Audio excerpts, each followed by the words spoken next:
آدمی کے پاس استطاعت تو ہے، وہ کہتا ہے کہ جناب میرے پاس حج کی استطاعت ہے، لیکن میں چاہتا ہوں کہ والدہ کو بھی ساتھ لے جاؤں، اس انتظار میں کہ تھوڑے سے پیسے اور ہو جائیں تو اگلے سال چلا جاؤں گا، والدہ کو بھی ساتھ لے جاؤں گا، یہ گناہگار کو ہو رہا ہے۔ حج فرض ہونے کے بعد ابھی ماں پر فرض نہیں ہے، اس پر فرض ہے۔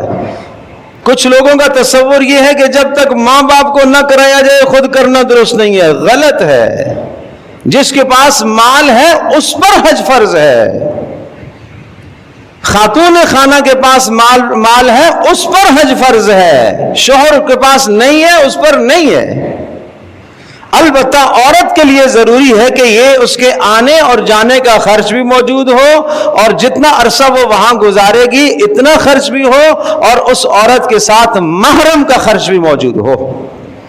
ایک محرم اپنا خرچ لگا کے جا رہا ہے، بھائی عورت سے کہہ رہا ہے بہن میں جا رہا ہوں، میرے اوپر حج فرض ہے، تمہارے اوپر بھی حج فرض ہے، میں محرم ہوں آپ کا، میرے ساتھ حج پہ چلیے، اس عورت کے ذمہ حج فرض ہے، نہیں کرے گی گناہگار ہوگی، سخت ترین گناہ ہوگا۔ نہ معلوم آئندہ سال تک زندگی رہے یا نہ رہے، اور آئندہ سال اگر زندگی نہ رہی دنیا سے چلا گیا تو حج اس کا فرض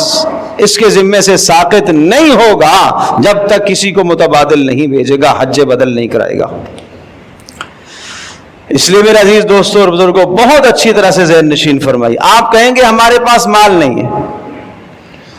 ہمارے پاس پیسہ نہیں ہے، یہ مسئلہ اس وقت ذکر کرنے کا اس لیے میں ضروری سمجھ رہا ہوں کہ حج کی درخواستیں سرکاری سطح پر بھی پرائیویٹ سطح پر بھی حج کی درخواستیں جمع ہو رہی ہیں،